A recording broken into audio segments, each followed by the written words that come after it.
right now, Twitch is going through something similar to what YouTube went through a couple of years ago with the adpocalypse. And for those that aren't aware, the adpocalypse is where a bunch of YouTubers weren't getting paid. There was a bunch of issues with running ads and not making money on ad revenue.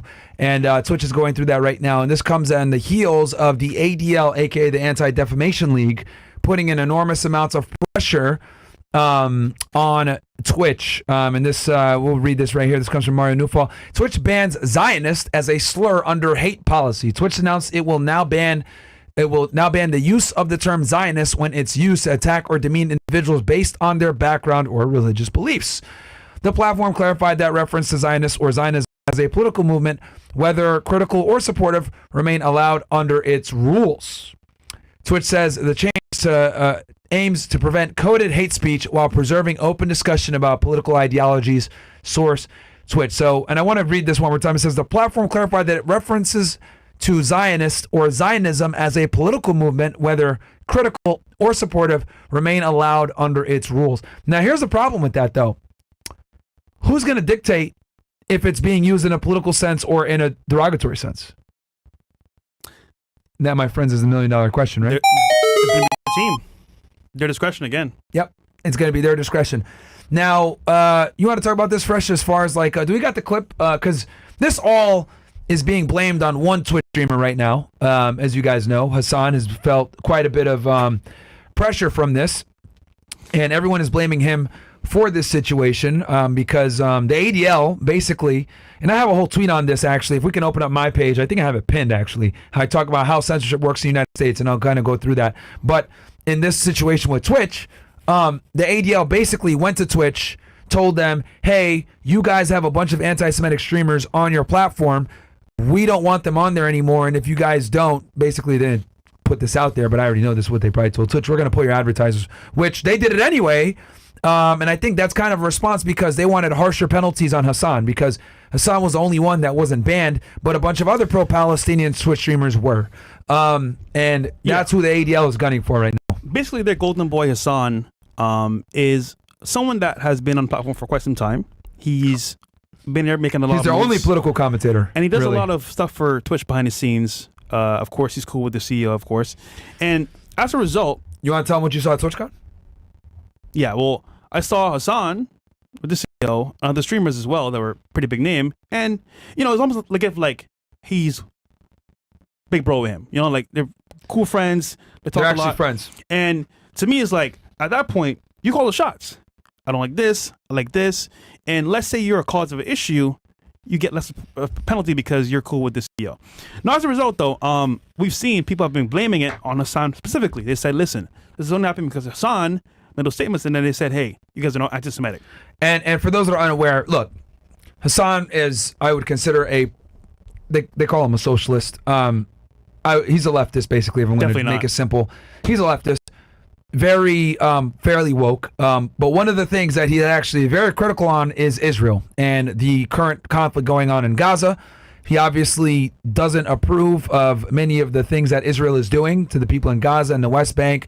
He constantly criticizes it for being an apartheid state, fucked up, etc. So he talks about a lot of the humanitarian crimes that are going on and the war crimes going on over there on Twitch. For free speech. I did. He came at you trying to push you under the bus as well. I did actually. That's insane. You're defending this dude even though he's not one of us. Actually, yeah, because there's this guy, Richie Torres, this politician, who's been campaigning hard to get Hassan banned. Yeah. And I actually commented under his thing saying, yo, what the fuck is your problem trying to ban an American citizen for valid, criticisms of Israel, and you're trying to impede his First Amendment? Like, what the fuck is wrong with you? Like, you're literally an American politician. You are a servant of the people. How the fuck do you look campaigning to get someone who's an American citizen banned in the United States off an American platform for criticizing a foreign government? You're acting on the behalf of a foreign government against a United States citizen. That's unacceptable. And again, I am able to put my feelings aside. I've told you guys before, me and Hassan don't agree on anything. We've had our arguments and beefs. He's criticized us, criticized him, etc. But one thing I will not do is advocate or lobby for someone to get banned just because they have different views than me. I mean, the whole Israel thing is, something that we agree on. We agree on it for different reasons. And I can quickly go into this. Typically, people on the right are critical of Israel. because they don't like the foreign influence that Israel wields on the United States and our political infrastructure, versus people on the left typically don't like Israel because of the humanitarian crisis going on in Gaza. Obviously both parties see that what's going on is horrible, seeing kids get killed every single day over there in Gaza and the mistreatment of Palestinians. But typically the left, and I'm being very general here, the left criticize Israel for the humanitarian issues and the apartheid state and the lack of looking at the Palestinian people as a people and giving them their own state, versus a lot of people I'm not even going to say the right, because the right typically are all Israel. I'm going to say the far right, and I'm using that as a placeholder term. The far right, they're critical of Israel because of their massive influence on our political structure through AIPAC, through lobbying, through donors, etc. So these are the two different ways. And I think this is actually the only issue, by the way, that people on the far left and people on the far right actually agree on, is this Israel situation. Also, not to call out anybody, but here's a double standard, right? You got Asman Gold and the other lady that's a streamer, the girl wearing the hijab. They make statements. Oh, and they're Frogan or some shit like that. They're banned immediately. Hassan makes the statements, no ban. Yeah. Isn't that crazy? And then kind of find out. And it's funny, he called me an anti-Semite. Bro, he spends more time talking shit about Israel than I do. Yeah. Way more. Like, he does 8-9 hour long streams where he's just sitting there just bashing fucking Israel all day. Yeah. Well, that's why they hate him so much. Well, here's the issue though.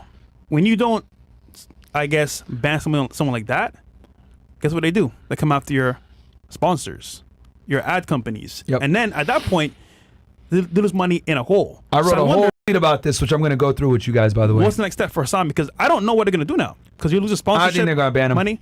They're not going to. I don't think so either. But at what cost though? Because now you got streamers that are making like maybe 10, 5K a day, making 2K less. A lot of the Twitch streamers are like calling for Hassan to get banned because they're pissed off that they're all kind of suffering. Like, a lot of them are saying, why do we even have political commentators on here? No more politics.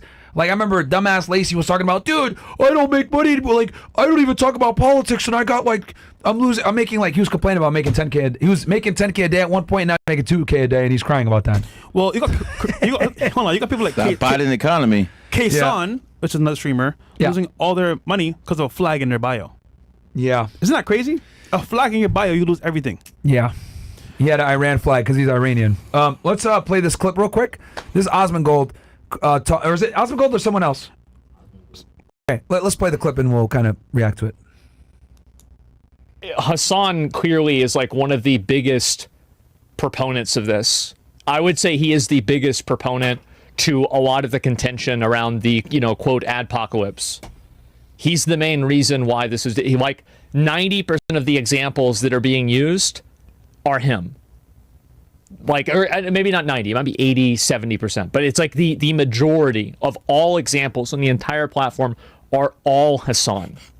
So yeah, very clearly this is the reason why it's happening. Now, you can say that it's unfair, but that's fine. That's okay. But you can't say it's not happening or that's not the reason. Hassan clearly is like one of the biggest proponents of this. I would say he is the biggest proponent to okay. Was there Yeah. any was there another clip? Didn't Destiny say something too? Or that has that's nothing to do with it? That's a whole different direction. We don't okay, want, we don't then never mind. Then what about didn't Hassan respond to this? Did he respond? I don't think he did. We could find. I think there's like one more clip, Noble, if you could find it. So let me give some commentary on this. And this comes for some of you guys that are wondering. Osman Gold went viral a couple weeks ago, maybe a month ago, for saying that he doesn't care about the Palestinian people. He doesn't give a shit. They're genocidal, all this other shit. And he's more pro-Israel, right? And though I disagree with that stance, I actually defended him too. I said, look, and let me be explicitly clear about this. I don't advocate for the censorship of either one of them, whether it's Hassan or Osman Gold. Obviously, one is pro-Israel, the other one is pro-Palestine. I don't think either of them should be silenced on their viewpoints, regardless of how much I might disagree or dislike some of the things that they say. Because I think for us to be able to have a good discussion, we need to bring all parties from different viewpoints to actually have a marketplace of ideas, right? We have obviously capitalism, a marketplace of labor and the ability to earn money. I think we need to also have a marketplace of ideas so that the best idea people can agree with and listen to all of it, right? And this is why platforms like Rumble and X are so goddamn important, because they allow free speech. That free speech allows conservative creators that typically are asymmetrically censored on these main platforms like a Twitch or a YouTube, etc., they were able to kind of get their message out there. And what ends up happening? People go to these places and Trump wins in a landslide, right? Do I think Trump would have won without Rumble or X? It's possible, but I will tell you this, it wouldn't have been a fucking landslide like it was had it not been for X and Rumble, because X allowed conservative creators to finally put their thoughts on paper and be able to say what they want to say. Rumble allowed conservative creators to make the videos and allow people to kind of hear a different perspective, because whether people want to accept it or not, on YouTube and on Twitch, guys that lean right are absolutely censored at a higher rate than people on the left. This is a fucking fact. Even Elon Musk exposed this when he came over to Twitter and looked at the numbers, that conservative creators are systematically far more likely to be suppressed, and whether it's shadow banned, censored, etc., than left-wing creators are. It is what it is. And why is that? Because advertisers, right, tend to lean with more progressive trends, and progressive trends almost always screams left, which perfectly segues into what I was going to show now. If we pull up my tweet here, I want to talk to you guys about how censorship works in the United States. You guys want to know a dirty secret? I'm going to expose how cancel culture works in America step by step. Bookmark this or share it with a friend, which, by the way, guys, we can put the link in the chat for y'all, because really this is something that a lot of people don't want y'all to know. Advertisers don't care where their ads play as long as they make money, okay? They only care once negative media coverage starts being applied to how they make money. This is where the Anti-Defamation League, ADL, and Media Matters come in. There are many more, but these are the two biggest. What are these organizations? The ADL and Media Matters are liberal media watchdog groups that claim to fight hate. This is how they conduct cancel culture. 1, they put advertisers and social media companies on blast by releasing media hit pieces, video and article, for running ads on videos of controversial creators. Most are right-wing, right? Or creators that don't align with certain narratives, right? For example, Media Matters will make an article saying XYZ creator is currently, Bills, you guys scroll down, is currently monetized on YouTube while spreading hate against XYZ people. 2, this will generate bad press for the advertisers and platform to create pressure. 3, once pressure is created, the ADL and Media Matters will then contact the social media company and advertisers to put them on notice that there is a creator monetized on their platform that spreads hate, or whatever else rhetoric you want to use. It could be spreading disinformation, like with COVID. It can be spreading hate on a certain group of people, whatever it is. 4, the advertisers fear the negative press, and the social media company fears the advertisers pulling out from said press, so both parties have to publicly censor the controversial creator in an effort to keep the money flowing. And when I say controversial creator, I use that kind of tongue-in-cheek here, because it's just anyone that doesn't align with certain mindsets, narratives. This is how censorship works in America, and that is how they get around the First Amendment. A perfect example of this vicious cycle is what's currently happening at Twitch. The ADL is currently bullying Twitch and responsible for losing them billions of dollars despite Twitch complying and making stricter terms of service. As you guys see, Twitch went ahead and made Zionist a slur, which is absolutely ludicrous because it's a political terminology. It is not a protected class. Anyone can be a Zionist. It's not like, the thing is, when it comes to protected classes, guys, are typically a class of people that can't determine that they're in that class, right? So I'll give you guys an example, right? I'm black and Arab. Did I pick this? No. So if someone makes a joke on me, call me a sand nigga, technically that's a violation of a lot of things, because I didn't pick to be a. But, you know, if I was a little crybaby, I'd be like, oh, that's racist, that's bigotry, blah, blah, blah. Because technically I'm considered a protected class, though I would never actually exercise that. But I'm using this as an example. Zionism doesn't fall into that, because anyone can be a fucking Zionist, okay? A Zionist is simply someone that believes in the state of Israel. That can be a Muslim, that could be an Arab, that could be a Jew, that could be obviously an Israeli, that can be a white person, a black person, a Christian, hell, a Hindu. Anyone can be a fucking Zionist. So it is not a protected class, just like anyone can be a fat ass. Being a fat ass is not a protected class, okay? But the fact that Twitch labeled it a slur and is trying to put it in the same category as other protected classes lets you guys know one thing. These companies, ADL, Media Matters, etc., have an enormous amount of power. Why? Because they control the advertisers. Since they control the advertisers, they have their ear, they have influence, and what ends up happening is these companies, YouTube, Twitch, etc., are beholden to their advertisers. There's a reason why you can make an account for free on Twitch or YouTube or any of these platforms, Facebook, Instagram. The reason why is because it's paid for by advertisers, okay? When the product is free, you are the fucking customer. That's what it means, okay? You're signing up for free, but your ability to scroll and do all this other stuff, that's how they get paid, because they're selling ads on there, okay? So going back to the tweet real fast, can we go? Pull it back up.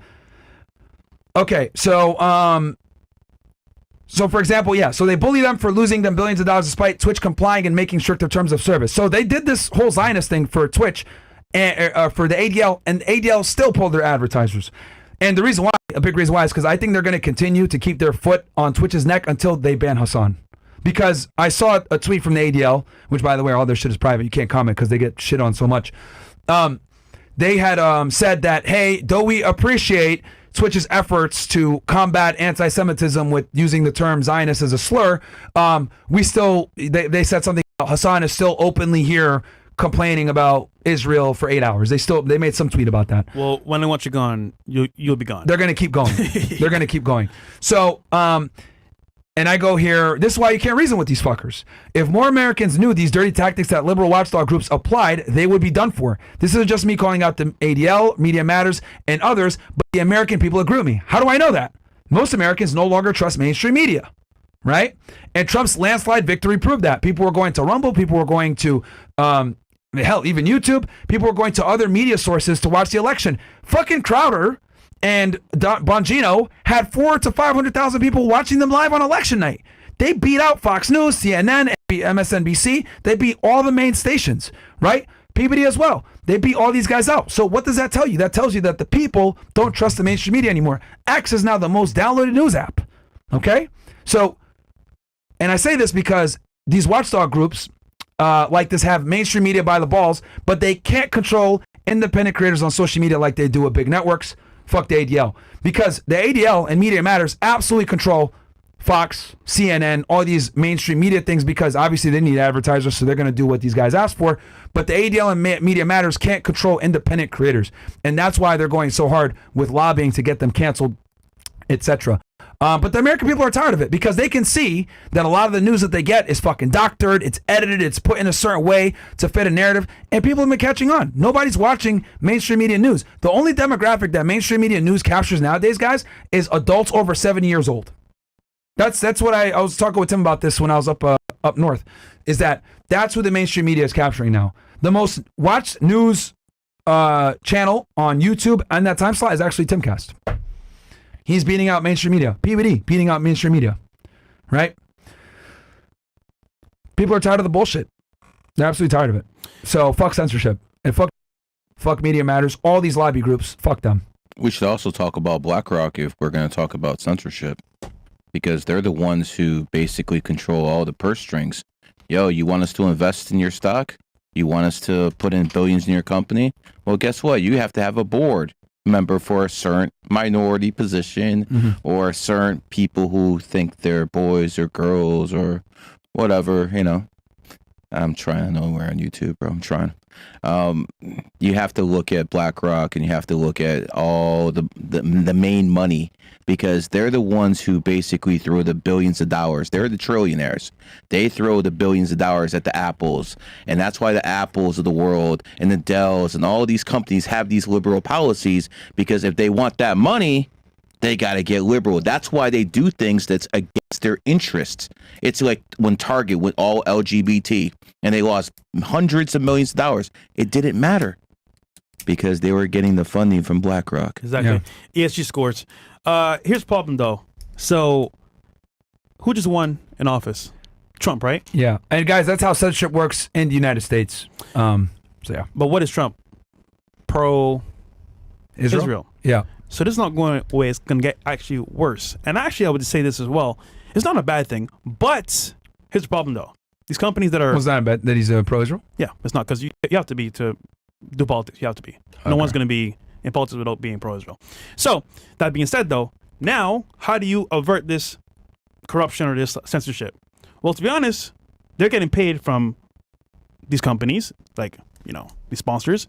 And to avert this, you have to either become the companies or outbeat them. But who's doing that? Nobody.